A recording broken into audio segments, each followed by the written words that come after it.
Hey guys, so last video we talked about Laplace's equation and we also talked a little bit about boundary conditions, which I'll cover again. And this video we're going to be talking about the uniqueness theorem, why Laplace's equation is actually useful, and I'm going to be proving the uniqueness theorem. Last video I did talk about uniqueness and boundary conditions, but we'll talk about it in a new different way too this time.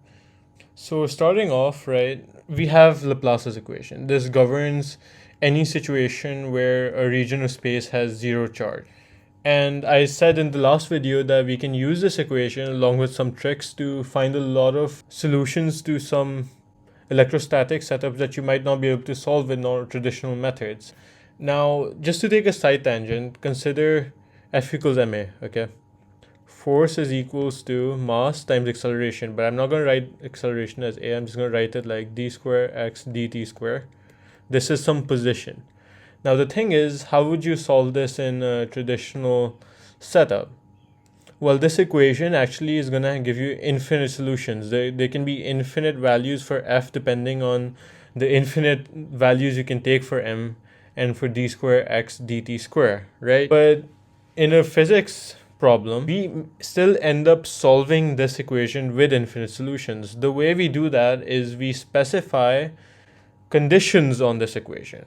One condition could be that mass is 0.1 kilograms. But then we still have infinite solutions because, well, you still don't know the position, right? Let me erase some stuff. A second condition you could apply to this equation is you could say that d square x dt square is actually constant. This is what we do in kinematics in like high school physics. We'll say that your acceleration is always constant. So you can just write it as some constant ma. And now you know the mass, you know acceleration is constant, but you still don't know the force because you don't know the value of a. So you would need a third piece of information to solve this equation completely. You would need some value of this acceleration, for example maybe 0.4 meters per second square, and then you get the force as 0.04 newtons, right?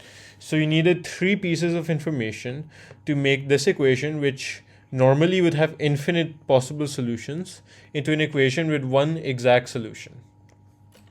With Laplace's equation, it's a very similar thing, right? This complex like differential equation is going to have infinite possible solutions, but most of those solutions aren't going to be physically relevant to us, right? So let's say we have a problem with a couple conductors, and we know some values of these. This equation has infinite solutions, but each solution doesn't code the solution to this setup. So what we do is we apply conditions on this equation, just like we did on f equals ma, right? We put conditions on this equation and we try to narrow it down to one single solution. One condition can be, coming back to this, boundary conditions, where we say that the equation, that this value v has some set values on a couple boundaries in our problems. Boundaries being things that bound off a region of space. So for example, you have a conductor. Inside you want to find the potential. This surface of the conductor is bounding the region of space in which you want V. So this is our boundary. Specifying the value of the potential at this boundary could be a boundary condition. Now what the uniqueness theorem tells us is if you apply specific boundary conditions, there are some boundary conditions that if you apply to Laplace's equation, you get one and only one solution. This is important because it could have been possible that there could have been other boundary conditions that if you put on Laplace's equation, you might get one solution, you might get no solutions at all, you might get zero solutions, you might also get more than one solutions. In these two scenarios, we'd be out of luck, right? There would be no point of Laplace's equation then, because we're not finding the one specific value for the potential that we need in our region of space. This is only going to have one value. You can't have two values of potential at a point in space, right, physically. So then what are these uniqueness theorems, right? One simple one, or the first one you encounter, is the first uniqueness theorem. The first uniqueness theorem basically says that you have some boundaries. If you specify the potential at each boundary, then you get one unique value for the potential in all regions of space. So what this means, right, is if you have a region of space, let's say you have three conductors here, right? The region of space we're looking at is the space in between these conductors. So this region of space is bounded by this surface, is bounded by this surface, and is bounded by this surface, right? The surfaces of the three conductors. So if you specify V1 here on this surface, V2 on this surface, and V3 on this surface, the potential in between these three surfaces will be uniquely defined. There'll be one unique value that Laplace's equation will shoot out for us. But this is a pretty weird proof. Like, where does this even come from? So now we're going to try and prove this. But to prove this theorem, right, we need to look at Laplace's equation and some actual properties of it. Now, Laplace's equation in 3 dimensions looks something like this. And this is a little hard to actually analyze analytically. So what we're going to be doing is we're going to be looking at Laplace's equation in only 1 dimension and trying to find some insights into Laplace's equation and how we can prove this result up here, the first unique.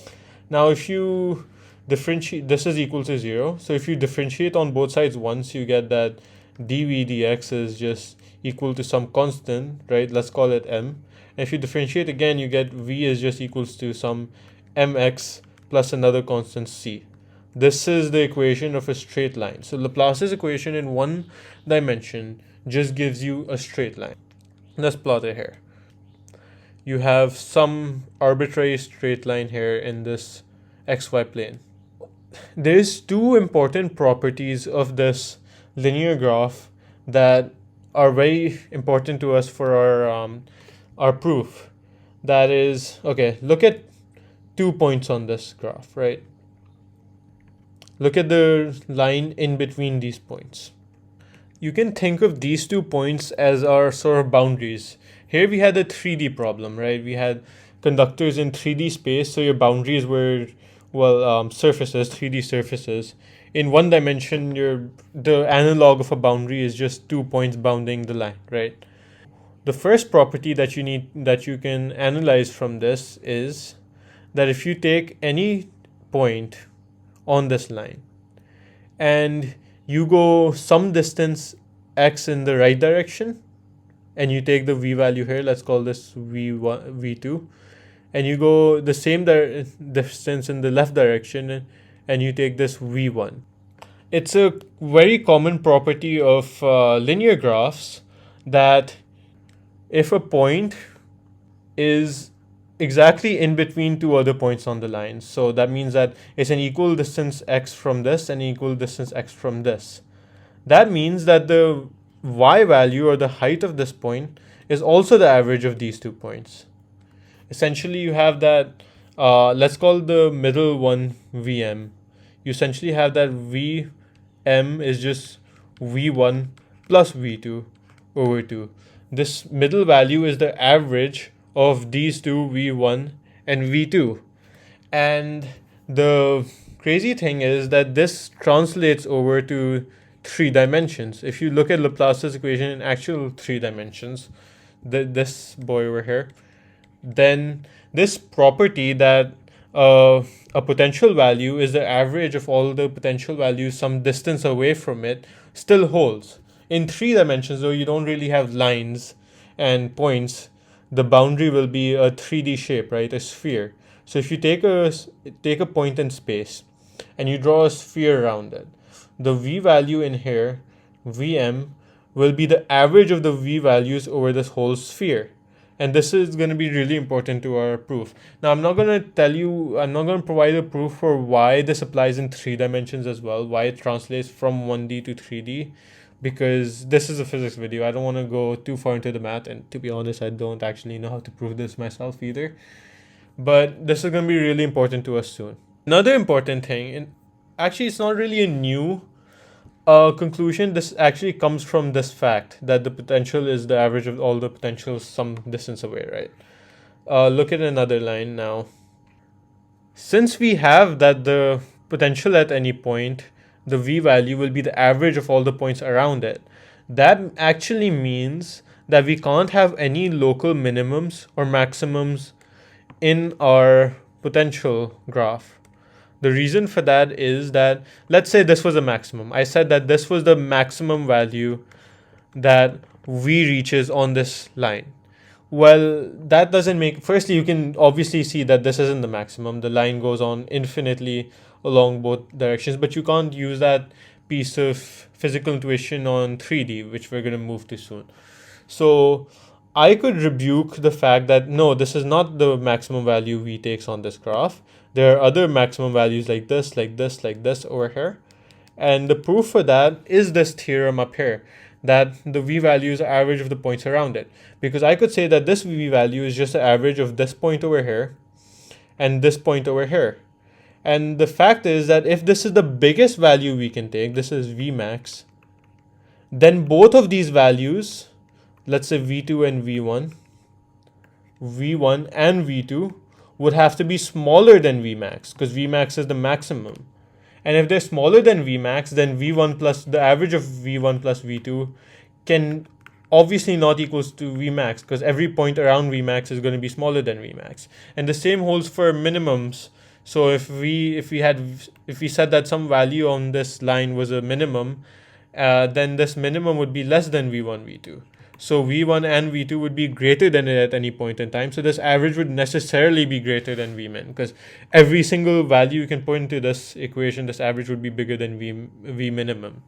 So Laplace's equation, because in Laplace's equation a value is just average of every value some distance away from it, an equal distance away, that means that V cannot be maximum in Laplace's equation. Laplace's equation gives a scenario where there are no minimums and there are no maximums. There is one thing that we can have is if we're looking at this region specifically. So I'll draw it again instead of looking at that. So far I've been saying that I put a boundary up of these 2 points, right? I'm saying that we're just looking at this line segment here in between these 2 points. In that case, you can sort of have a maximum. You can sort of have a maximum and minimum, because in this specific region, this is going to be your Vmax. It does reach a maximum and does reach a minimum, but only on the boundary. And the reason it can reach a maximum or a minimum on the boundary is because there are points outside the boundary, but we just don't consider anything outside the boundary. So inside the boundary specifically, we can have a sort of maximum and minimum of v, where inside the region we're looking at, inside this specific line segment, v doesn't go bigger than v max and doesn't go smaller than v min. But these minimums and maximums, sort of minimums and maximums, cannot exist anywhere except for on the boundary itself. And this condition also goes perfectly to 3 dimensions. And now with these 2 insights, we're actually ready to prove the first uniqueness theorem. Now for this uniqueness theorem, I'm just going to make a physical setup. This proof is going to apply to any setup where Laplace's equation applies though. So let's say we have a couple conductors. Again, we have V1. And in between those conductors, we have a region of space. And on the boundaries of these conditions that bound the space, we have some potentials V1, V2, V3 on these surfaces. Remember that conductors are equipotential. So every point on the conductor surface is going to have the same potential V1, V2, V3. And we want to prove that if you're given this V1, V2, V3, then Laplace's equation, has one and only one solution in this region. One more thing, I just realized this is going to be a problem. So I'm not going to name these V1, V2, V3 because I want to use the symbols V for my proof. I'm going to name it phi1, phi2, phi3. Phi is another symbol that's used to represent potentials traditionally. So the potentials on the surfaces are going to be phi1, phi2, phi3. That's just a notational thing I need, so I can use V's here. Now, the way we're going to prove this theorem, right, is going to be using a proof by contradiction. We're going to say, we're going to assume there isn't one and only one solution to this equation with these boundary conditions. We're going to say there's 2 solutions, V1 and V2. And we're going to try and find a contradiction using this logic in the math. Now, one thing is that V1 V1 is a potential at any point in this space, right? And the Laplacian of V1 should equal 0, and the Laplacian of V2 should also equal 0. And the thing is, you can consider a quantity V3 equals V1 minus V2. This quantity is going to be really helpful to us in solving this. So V3 is just if you pick any point and the potential is V1 or V2 over here, then V3 is just the difference of them. And the thing is that V3 will also follow Laplace's equation, because the Laplacian of V3 is just the Laplacian of V1 minus V2, and both of these are 0. Sorry, this is a minus. So then the Laplacian of V3 is 0. So it does follow Laplace's equation. Now the thing with this is, let me just erase this up. If we have this quantity V3, the boundary conditions for this quantity aren't going to be the same as V1 and V2, because V1 and V2 are both follow the same boundary condition. We're applying the same boundary conditions to V1 and V2 and the same equation. They're both phi1 on this boundary, phi2 on this boundary, phi3 on this boundary. But V3 is V1 minus V2. So over here it's I'll write the conditions of V3 in black instead of blue. So we're on this boundary, it's going to be phi1 minus phi1, which is just 0. And on this boundary is going to be 0. And then on this boundary, the value of V3 is going to be 0.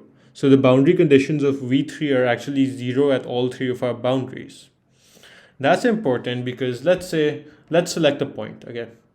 Let's select this point in space. And let's say V3 has some value over here, some finite value that's greater than 0.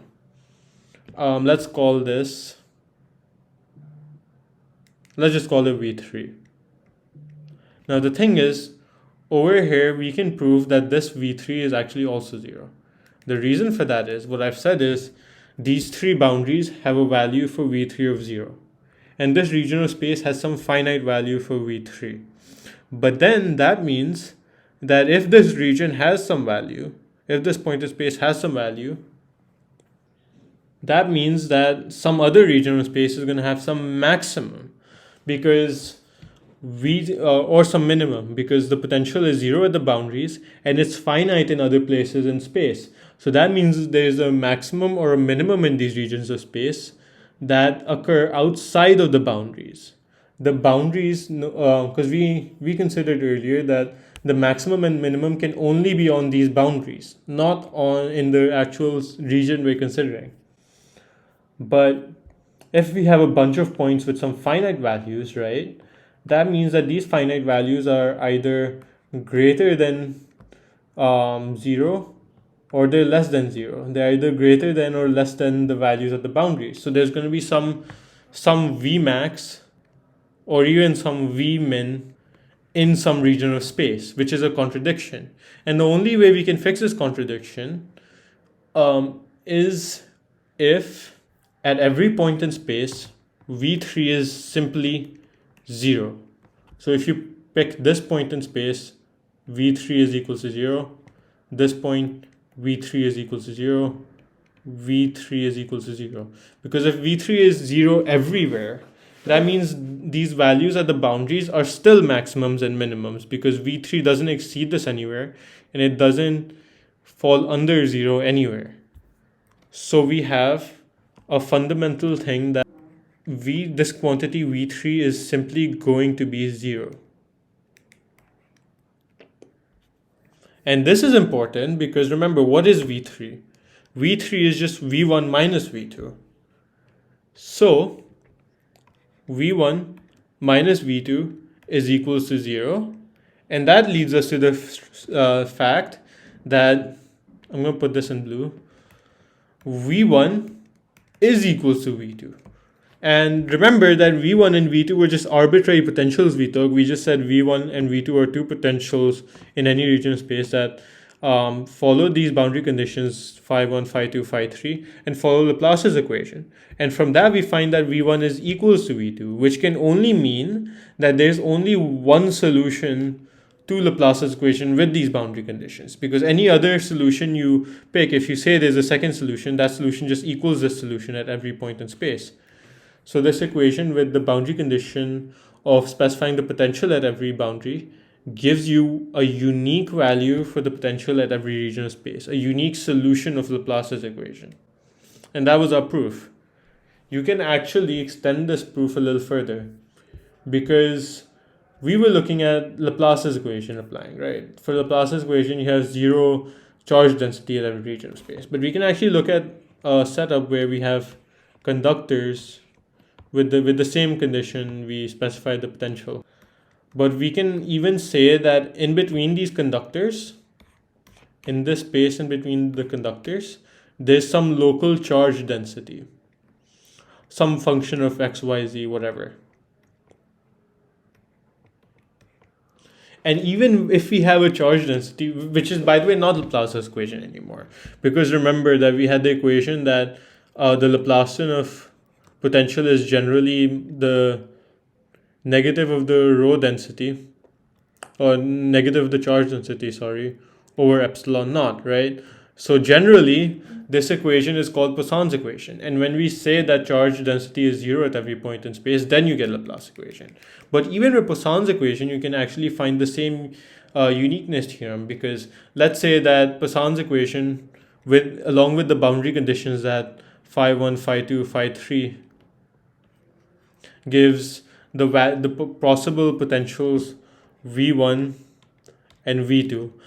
We do another proof by contradiction where we assume there's two possible values or more than one possible value. We can again consider V3 equals V1 minus V2. Now, the Laplacian of V1 is minus rho over epsilon naught. And the Laplacian of V2, because at the same region, at the same point in space, is obviously going to be the same thing. It's going to be minus rho over epsilon naught. So then the Laplacian of V3 is the Laplacian of V1 minus Laplacian of V2, because addition and differentiation can be separated. So then this minus this is simply 0 again. So you have the same setup where you have the Laplacian of V3 is still 0, just like up here, right? Where'd it go? I think I erased it. We had that the Laplacian of V3 is 0 for every point in space. And then from that followed this whole proof that at the boundary conditions, at the boundaries, V3 will be 0. So in every region of space, V3 is again 0 for any region of space, which again means that V1 is equals to V2. So the more general first uniqueness theorem is that if you have a region of space with some conductors of potential, and you keep adding potentials, you keep adding surfaces, you could have potential phi 3, phi 4, whatever in this region, as many conductors as you want. You can put as many conductors as you want in this region, as long as you specify the value or the boundary condition at each conductor. If you put some charge density, some arbitrary charge density in between these, rho of x, y, z, then with these boundary conditions that phi 1, phi 2, phi 3 at every boundary, your value for potential from the Laplace's equation is uniquely defined. And this is for every region in space, which we're looking at, as in every all parts of the red region. And this is a very powerful result. Now you might still be a little iffy on why this is useful, right? Because I've just thrown an equation, Laplace's equation, and I've said that we can prove this result with it, and then I've said that this will be useful later. Well, next video we're going to be looking at why the uniqueness theorem and Laplace's equation is actually useful and how it can solve questions. I'm going to solve a problem using uniqueness theorems, and we're going to introduce something called image charges. So anyway, thanks for watching this video. I hope it helped, and yeah, bye.